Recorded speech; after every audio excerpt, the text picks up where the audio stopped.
Hello， 歡迎收睇肥東 Michael 住好啲，我係主持人肥東 Michael。好啦，今日咧就帶大家嚟到我哋嘅珠海市斗門嘅呢個湖心新城。咁今日帶俾大家咧就係我哋恒基打造嘅五洲家園啦。咁呢個樓盤咧，亦都係而家賣緊我哋第4期嘅呢個產品啦，以及我哋3期嘅呢個現樓產品嘅。咁主要今日咧同大家分享咧就係我哋呢一個29座嘅98平方嘅大4房啦。咁今日咧啱好喺呢個屋苑入邊咧，同大家睇一下我哋屋苑嘅環境啦。五洲家園嘅話咧，成個屋苑係以我哋百年古樹去設計嘅。咁我哋睇到啦，屋苑入邊咧唔會話有太多茂密嘅一啲樹植啦。咁包括我哋前面呢一排咧，就係我哋嘅別墅啦。咁我哋基本上可以話佢係成為一個 U 型嘅一個設計啦。咁啊圍繞住呢個別墅景觀嘅。咁我哋呢個五洲家園嘅成個地盤咧係抬高式嘅。咁今日啱好咧同大家嚟睇一睇我哋嘅景色啦。咁現時我哋身處咧係30座嘅樓下啦。咁我哋而家屬於係呢個單邊位嘅位置啦。咁同大家今日咧亦都説明咗2點嘅。首先我哋好多觀眾睇新聞嘅話咧，會成日覺得我哋斗門咧係一個低窪片區，成日經常會有水浸啦，或者係成日落大雨咧就會浸晒成條街呢種景觀嘅。咁我哋今日啱好趁此機會咧，同大家去做一個説明。首先我哋睇翻隔離一條河咧，就係我哋嘅幸福河啦，以及我哋再前面係一個白藤湖嚟嘅。咁我哋而家處於路段嘅話咧，成個地盤咧係高於我哋嘅路段係有5米嘅，抬高式嘅成個樓盤。所以基本上而家呢個地基嚟講嘅話咧，已經係非常之高噶啦。加上其實我哋斗門湖心路嘅片區咧，屬於一個高位嘅區域嚟㗎，遠比我哋以前啲舊鎮區，譬如話井岸啦、白蕉呢啲舊城區咧，係要抬高咗唔少嘅，因為屬於一個新片區、新搭建嘅一個片區。加上我哋而家地盤咧又抬高咗5米嘅形式，所以我哋身處喺呢個位置咧，並唔存在任何嘅水浸嘅情況。咁我哋呢個單邊位亦都非常之靚啦，睇翻係我哋成個幸福湖呢個景觀嘅。咁我相信好多業主朋友揀翻我哋五洲家園嘅原因咧，係首先睇翻我哋咁靚嘅湖景，遠處可以睇到海景。咁呢2個點咧，亦都係非常之值得大家朋友嘅一個喜歡啦。咁今日亦都非常之凍啊，企喺呢度凍，呢個風吹到好冷嗰種感覺啦。因為呢幾日咧急速降溫啊，咁都要提醒朋友咧記得着多啲衫啊，保暖，注意身體。OK， 咁今日咧依然講翻我哋嘅主題啦，就係我哋今日要分享29棟98平方嘅呢個大4房。點解阿滔要加個大字咧？98平方究竟可以做到乜嘢？係屬於一個大4房咧，又可以90幾點樣如何做一個大4房咧？今日阿滔就係講翻呢一點啦。咁五洲家園嘅實用性，大家都相信已經好清楚啦。唔單止係實用性高啦，品質高啦。咁講翻呢一個咧，的確而且係佢優勢。但係咧，大家會好多會衝住個價錢，覺得咁單價都非常之高啊。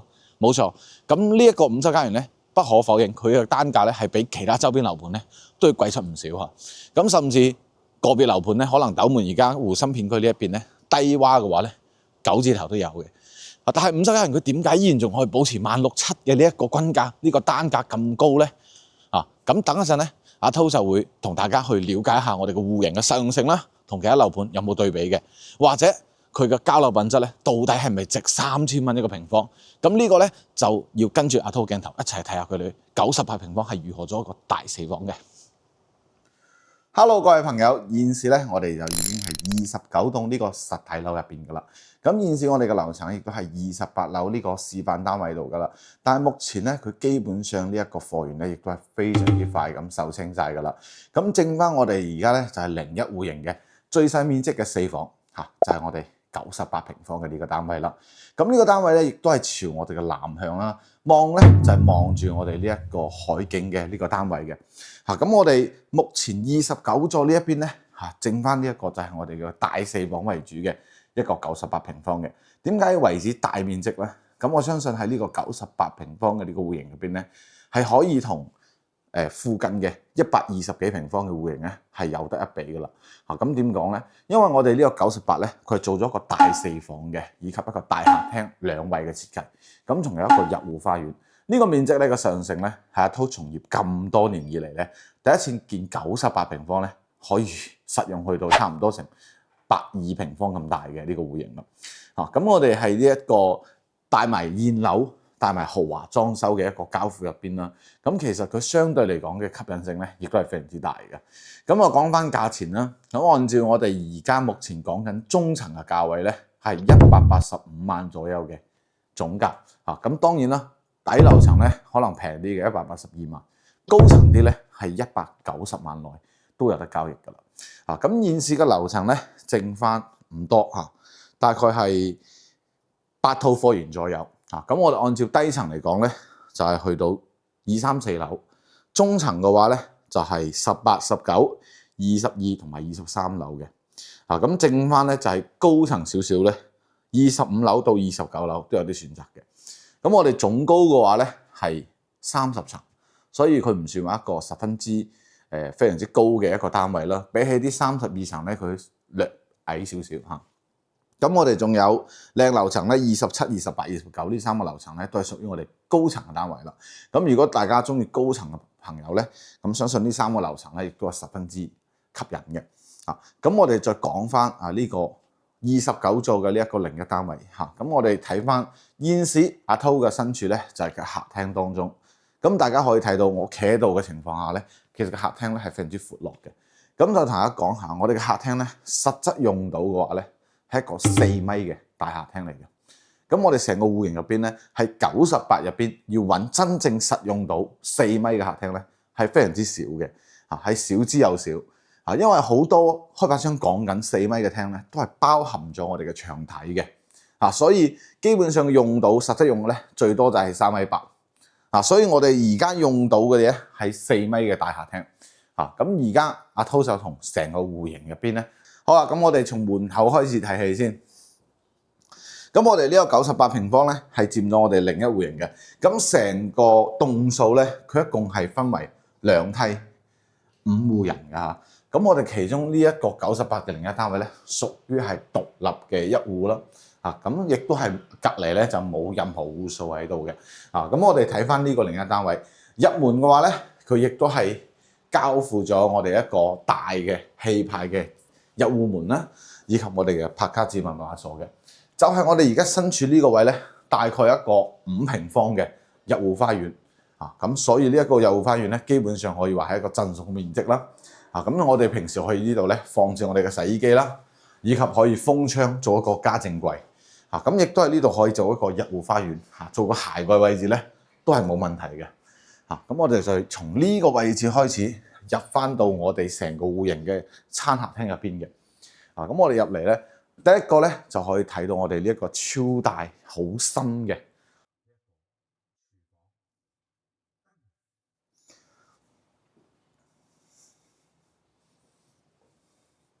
咁我哋呢個客廳咧，足足係有4米開間嘅，就連我哋餐廳嘅呢一個闊度咧，都有3.8米嘅開間，接近3.8米。我啱先量咗3.7米幾，所以呢一個餐廳咧，無論係我哋6到8人嘅長台，甚至係圓台咧，我相信呢個位置咧係完全足夠嘅。咁喺我哋身後嘅呢一個櫃面度咧，咁如果係當自己要整嘅話咧，我建議係可以整一個到頂嘅酒櫃啦。或者係我哋一個收納櫃。咁呢個位置咧可以唔浪費佢嘅，因為佢呢度咧係個空間係俾足咗俾大家嘅。咁我哋就行翻右手邊嘅廚房。呢個廚房嘅話咧，其實係一個長 L 型嘅廚房嚟嘅。咁其實呢個格局咧就同我哋呢一個賣緊嘅21座嘅116同埋119嘅戶型咧係非常之相似嘅。咁佢可以話呢一個戶型就係佢哋嘅 mini 版，縮細版。咁呢個98咧係到底幾實用咧？咁睇翻廚房我知，其實佢十分之大嘅。咁佢呢度咧同時容納咗4個人咧係冇問題嘅。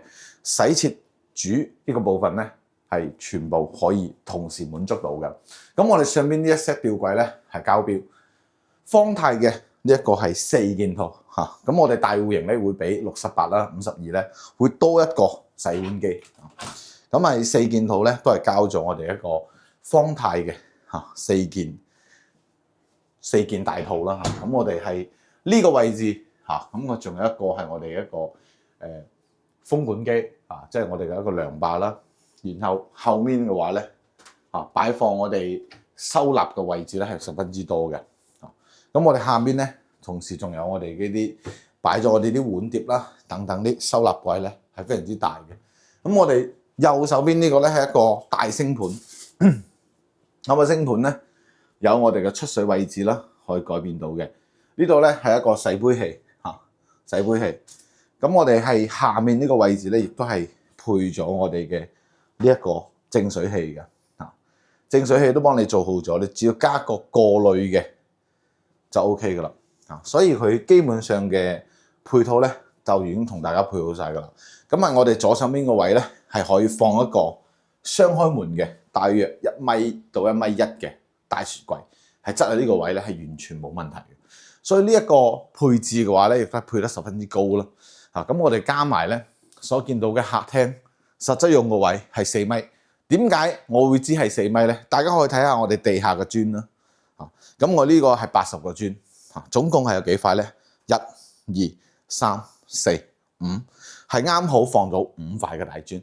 咁我哋80乘以5嘅話咧，啱啱好就係4米。呢個係可以實質計得出嚟嘅。咁有好多開發商都係話含牆體有4米。咁你實用嘅話咧，最多就係3.8米嚇，最多噶啦。呢個已經係可能甚至3.8米都未夠嚇。咁所以真正嘅4米睇起身個 feel 咧係完全兩回事嚟嘅嚇。放完 sofa， 放完茶几嚇，放完我哋嘅一個電視櫃，我依然過渡係十分之充裕嘅嚇。咁就係呢個廳入邊仲有啲咩細節同大家講咧？就係我哋嘅電視背景牆啦，佢就係全部已經做好晒噶啦，包括我哋嘅護牆板啦，同埋我哋嘅背景牆啦，呢啲係做咗一個，而家換置咗升級咗，變咗一個木嘅，變咗一個我哋一個木嘅一個背景牆，呢邊就係我哋嘅護牆板，所以佢呢度咧係全部鋪晒護牆板俾你嘅。咁護牆板有一個功能好嘅係防潮啦。對於我哋呢一個廣東中意有回南天嘅天氣嚟講咧，裝咗護牆板係非常之友好嘅，而且咧好容易清潔，只要一攞水攞個抹布一抹就 OK 噶啦。咁上面咧就預留咗我哋嘅電動窗簾軌道啦，以及全屋嘅空調啦。呢個係全部配晒嘅我哋嘅中央冷氣。咁再行翻嚟呢度咧，五洲家園嘅最大嘅特色咧就係全部嘅我哋嘅露台咧都係幫封窗封好晒噶啦。所以呢一度咧完全係全部雙層嘅中空玻璃。所以我哋唔單止隔音隔熱之外，我哋仲可以好好咁利用咗我哋呢個露台位置。咁當然有好多街坊咧中意拆埋呢一個趟門嘅，咁拆咗趟門嘅位置都會仲加之大。但係咧可以根據個人嘅諗法去設計啦。咁因為你留翻趟門嘅好處就係我晾衫嘅情況下咧冇咁肉酸啦，就唔需要過多嘅整改，留翻個露台都係件好事嘅。就我哋身後呢個位置嘅話咧，就係放置我哋呢個洗衣機同埋烘乾機嘅位置。咁當然呢度都可以做一個到頂嘅家政櫃啦。咁具體要睇翻你嘅洗衣機放置喺邊度，因為我哋露台一個入戶，你可以選擇呢度得一個大鞋櫃啦，或者放洗衣機。咁呢個位置咧就可以唔放洗衣機，放翻其他啲家政或者綠植嘅一啲物品就可以執喺呢一個位置啦。插頭呢啲咧同埋下水口咧全部做好晒嘅。咁大家有冇發覺我哋呢個露台咧係冇任何嘅呢種下水渠嘅管道㗎？因為咧開發商已經全部幫我哋收晒啦，所以我哋喺露台嘅位置咧見唔到過多嘅下水渠啦，同埋我哋啲水管位置嘅。大家如果有發覺嘅話咧，係比較細節嘅。包括我哋出邊鋪晒呢啲磚咧，仲做埋全部嘅美縫嘅。呢啲全部磚係鋪晒嘅。好多露台都係白牆嚟嘅。呢度就全部鋪晒，包括我哋下面呢度咧都鋪咗我哋嘅雲石嘅。就係我哋呢個位置，所以你細節做工嚟講咧，你真係挑唔出佢太多嘅一個毛病。咁我哋睇翻呢個 view 先，呢個 view 係向住我哋嘅南向嘅。咁呢個 view 咧，實質上望住咧就係我哋遠景可以望海，近景可以望湖嘅呢一個風景啦。咁呢個朝向係點樣咧？同大家睇下先。呢個朝向係一個東南正中間嘅呢個朝向。大家冇睇錯，咁我同大家俾大家睇下先。正東南嘅一個位置咁所以呢個風啦，同埋佢一個光線咧係非常之充裕嘅。咁包括早上我哋從7、8點開始有光線之後，一直到中午嘅11點幾甚至12點前咧，呢個光線係可以曬到入露台嘅位置嘅。咁所以呢個光線咧係非常之好，因為我哋東邊喺呢邊啦，南邊係正前方嚇，遠處咧可以望到我哋嘅海景嚇。跟住我哋再前面嚇往東嘅呢個方向咧，望過去遠景就係橫琴同埋珠海市區嘅啦。所以咧對面嘅樓咧亦都係已經固定好晒噶啦。前面大概高度咧係18層啦，我先大致數咗一下。咁我哋基本上買到22樓以上咧，就可以穿過對面嘅一啲舊居民樓啦，望過去我哋呢一個前方嘅海景度嘅嚇。所以呢個景觀呢個 view 咧係十分之靚嘅嚇，係我哋20座咧基本上都揾唔到呢個咁靚嘅 view 啦，係直望嘅嚇。好，我哋睇翻我哋嘅房間位置啦。咁就係呢一個時候咧，大家注意下我哋嘅右手邊啊，就鋪晒我哋成個過道同埋房間嘅藝術漆嘅嚇。呢種係叫做我哋嘅天鵝絨嚇，就係我哋嘅藝術漆嘅一個圖案，好似啲天鵝嘅羽絨咁樣啊，天鵝絨啊，咁佢鋪晒我哋嘅藝術漆嘅，亦都係呢個回南天入邊咧比較友好，就係方便打理啦啊，同護牆板係一個理念嘅嚇。咁呢按照人工嚟計咧，我問過。大概係120蚊一個平方嘅，所以個成本係落搭咗喺度㗎。咁我哋睇翻嚇呢邊咧入嚟就係第一個我哋嘅次臥啦，亦都可以作為我哋嘅客房同埋小朋友房間用嘅。咁我哋睇翻空間嚇，成個空間嘅話咧，比重係非常之充裕嘅。大概嘅話咧，少計都有7個平方。咁我哋睇下佢收納究竟有幾強啦。咁我哋首先開發商幫我哋整晒嘅咧，就係衣櫃、書台、榻榻米。同埋我哋中空嘅呢一個書架，以及我哋嘅吊櫃啊，咁房間入邊咧，同時都有護牆板嘅啊，咁所以呢一個咧，全部交標俾你嘅樣就係咁樣嘅。下面咧個收納空間係非常之強嘅，全部咧係做晒我哋嘅收納空間，可以擺到咩咧嚇？小朋友啊嘅一啲衫褲啦、鞋襪啦，就可以擺喺呢個位置啦。咁上面嘅話咧，同樣有一個比較強嘅就係上面同時咧都係有我哋嘅收納櫃，咁我哋可以把一啲冬天嘅厚被啊、棉胎可以側喺上面呢個位置，收納空間係非常之強啦嚇。咁呢個位置咧就係望翻同我哋露台一樣嘅東南景觀，空調咧係我哋一個日立嘅掛式分體機，係全部有晒嘅。第二個房間咧就可以睇翻啦，呢個亦都係一個細房嚟㗎啦嚇。咁都有保持係7個平方嘅一個闊度同埋空間。咁同樣嘅就係同我哋第一間房睇嘅一樣嘅，全部眼前所見就係我哋交樓標準嚇。咁我哋呢一邊咧入去嘅話咧大概係一個1.5米嘅呢一個闊度嚇，1.5米空間嚇。即使阿濤企喺度咧，大家都可以睇到佢呢個闊度係非常之闊㗎。咁我可以睇出佢呢一邊嘅話咧，細節做工咧係非常之好嘅。基本上可以話呢啲就係真正嘅拎包入住。OK。咁我哋睇翻下一個房間，咁我哋係右手邊呢個位置咧，大家可以睇到呢個房間咧係要比啱先嗰2間咧都要大嘅。呢間做我哋嘅長者房啦，同埋長輩房咧就係比較首選嘅一個空間啦。無論係房間嘅大細同埋佢嘅一個安靜度都會比較好啲嘅。隔離嘅話咧就唔係向外街嘅，就向住我哋隔離呢一棟嘅28座。咁我哋呢個房間咧可以做到咩咧？3邊落床，咁我哋衣櫃咧都係同時配晒噶啦。你眼前見到啲衣櫃全部有晒嘅，亦都有護牆板啦，同埋我哋藝術漆嘅。咁我哋藝術咁樣睇可能會明顯啲啦。佢花紋軌道佢做出嚟嘅呢一種效果係比較靚仔嘅。咁我哋睇翻佢嘅客位啦。咁第一間同大家講一點啦，我哋因為呢一個另一戶型啦。佢屬於一個單邊位嘅位置，咁除咗我哋有05戶型之外咧，咁同佢嘅戶型基本上相似嘅，咁好多一啲佢嘅一個位置咧，佢就冇做到單邊，所以呢一個位咧，佢就會係一個暗嘅一個光線嘅，所以佢呢一邊做到單邊咧，佢成個廁所啦，同埋我哋呢一個長者房咧，佢都係一個採光非常之好嘅呢一個光線。咁我哋呢個客位咧，佢都係做到乾濕分離嘅，入邊所見到咧，全部係我哋交樓標準。